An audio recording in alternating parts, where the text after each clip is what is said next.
네, 영혼의 경제학자 명지대 경제학과의 우석진 교수 모셨습니다. 어서 오세요. 예, 안녕하세요. 영혼의 경제학자 우석진입니다. 네, 오늘은 가계대출 이야기를 좀 해야 될 것 같습니다. 근데 이 가운데 전세대출 이야기를 좀 해야 될 것 같은데 가계대출 이제 옥죄에 들어간 거 아니겠습니까? 근데 또 전세대출은 좀 접근법이 좀 다른 것 같습니다. 어떻게 봐야 되는 겁니까? 이게 요즘에 이제 그 오징어 게임의 인기인데 예전에 이제 두더지 게임이라는 게 있었어요. 망치로 두드리는 게 그런 현상이라고 보면 될 것 같아요. 여기 누르니까 저기 튀어나오고. 그러니까 원래 이제 대출 수요라는 게 있는 건데 이제 가계대출을 규제를 하면은 이제 금리가 조금씩 이제 올라다가 금리 더 내서라도 이제 빌리고 싶은 사람들이 이제 그 돈 다 쓰고 나면은 이제 다른 종류의 대출 찾거든요. 네. 그러니까 이제 전세 자금 대출까지 오게 되는 건데. 금융당국이 이제 이거 보니까 우리 이 전세대출도 규제를 이제 해야 된다. 이제 이렇게 해가지고 이른바 창구 지도를 시작을 한 건데 네. 이제 그렇다 보니까 이미 전세 계약을 했거나 아니면 전세를 계획했던 사람들이 은행에 가서 이전에는 대출이 된다 그랬는데 그래서 그 전세 계획을 세워놨었는데 갑자기 대출 불가 통보를 받으니까 멘붕이 좀 오는 거죠. 그래서 기존에 이제 전세 대출은 다른 대출보다 조금 규제가 좀 덜했었거든요. 예.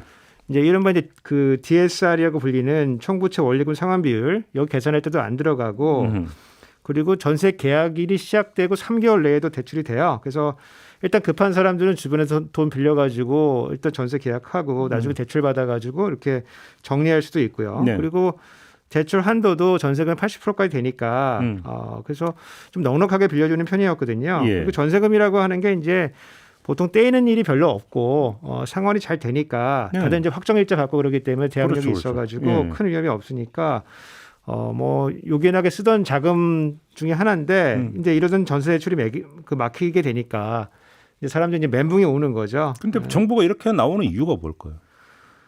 그러니까 이제 정부는 이제 가계대출을 이제 통제를 하고 싶은데 예.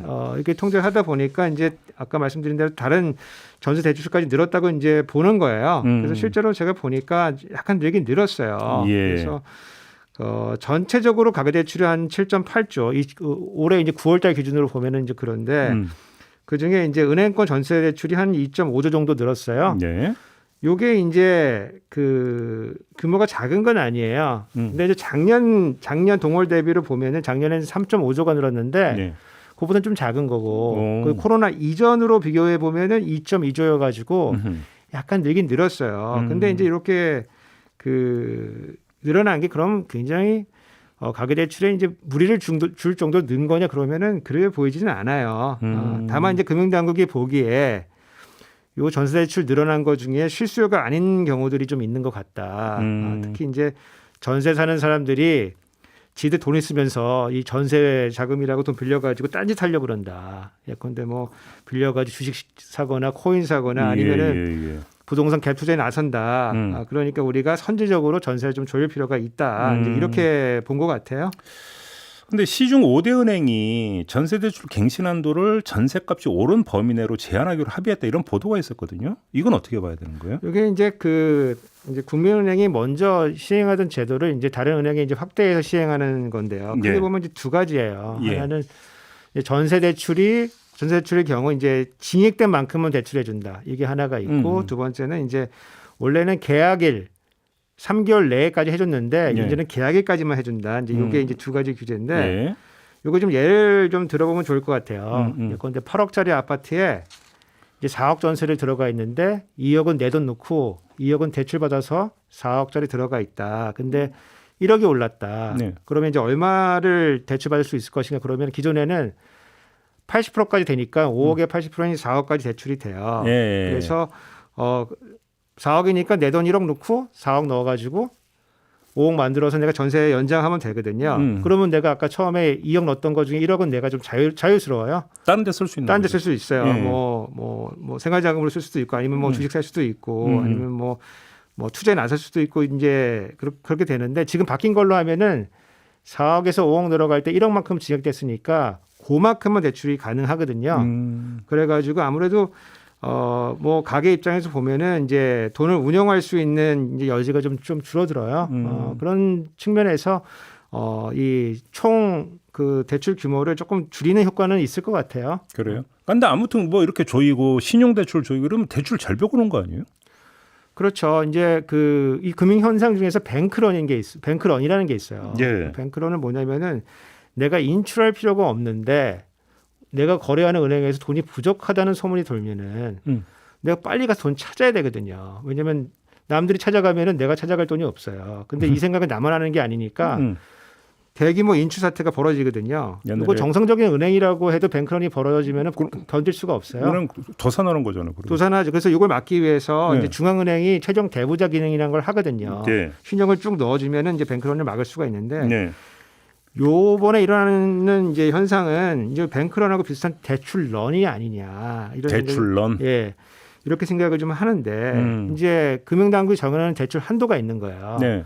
그래서 5에서 6% 정도 작년 대비 가계대출을 정해놨으니까 다른 사람이 먼저 쓰면은 내가 쓸 대출이 없거든요. 아, 그러니까 은행별로 이제 대출해 주신 총량을 그러니까 금융당국이 딱 지정을 해줘 버리니까 정해져놨으니까 네. 다른 사람이 먼저 쓰면 내가 쓸 대출이 없으니까 원래 내가 계획이 별로 없던 사람이나 아니면 내가 연말에 내 좀 수요가 있었는데 이런 사람들도 나중에 대출 못 받을까 봐 미리 받는다. 먼저 뛰어가 대출 받아야 되는 거예요. 근데 잘 생각해 보시면은 저희가 이제 한 몇 달 전에 이런 대출 규제안에 대해서 얘기를 좀 했거든요. 근데 그때 점검할 때는 몇 개 은행 제외하고 나서는 그 대출 총량이 그렇게 여유가 있었어요. 근데 지금 보면 거의 다 소진됐거든요. 네. 이게 사람들이 다 뛰어가 가지고 대출을 받았기 때문에 그런 거고 특히 이제 집단 대출 같은 경우에는 이제 막히기 시작하니까 이제 돈 구하러 사람들이 막 엄청 뛰어다니거든요. 근데 이게 개인적인 생각인데 이게 개별 은행의 대출 한도가 가계대출 한도가 차면은 이거를 이제 사실은 조용히 해결할 수 있는 방법도 있어요. 개별 은행에 연락을 해가지고. 근데 개인적인 생각이지만 이제 새로운 금융위원장이 이제 여름에 취임하면서 일종의 이제 군기 잡는다고 호들갑 떨어가지고 시장 전체가 불안해지면서 대출 수요가 폭발하게 됐다고 저는 보거든요. 근데 군대에서 보면은 배식에 실패하면은 그 용서가 안 되잖아요. 이게 사단장 온다고 뭐 이제 저게 그 난리 피는 거고 비슷한 겁니까? 그러니까 배식을 해주는데 이게 음식물이 떨어졌다 그러면 용서가 안 되는데 이 대출 배분에 실패한 사람들을 어떤 정도로도 약간 뭐 책임을 져야 되는 거 아닌가 뭐 그런 생각이 듭니다. 아 그래요? 알겠습니다. 요거 하나 좀 다른 문제 좀 하나 여쭐게요. 그러니까 그 이재명 민주당 대선 후보 공약 가운데 하나가 기본 대출이라는 게 있잖아요. 이거에 대해서 이주열 한국은행 총재가 한마디 홍보했던데 이거 어떻게 봐야 되는 겁니까?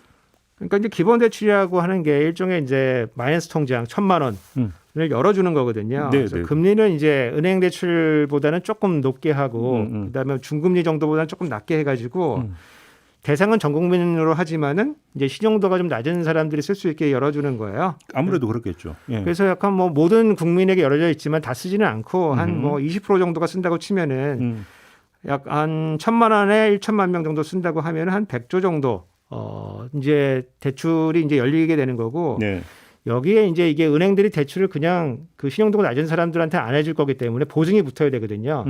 그래서 정부 보증이 붙어서 만약 대출 난 것이 사고가 나가지고 대입연재로 이어지면은 한 뭐 1, 2% 된다고 치면은 재정이 매년 한 2조 정도 들어가는 거예요. 그래서 이주열 하는 총재 이제 반응을 보면은 굉장히 교과서적인 반응을 하고 있어요. 막대한 재원이 들어가고 부채 부담의 부작용에 대해 있다. 뭐 이런 이야기가 되니까. 그러니까 이제 사람들이 이제 대출을 쓰기 시작하니까 수요가 늘어나니까 일단 돈은 생겨서 단기적으로 내수는 진작이 되지만 수요가 늘어나면 총수요가 늘어나면 물가가 오르게 될 것이다.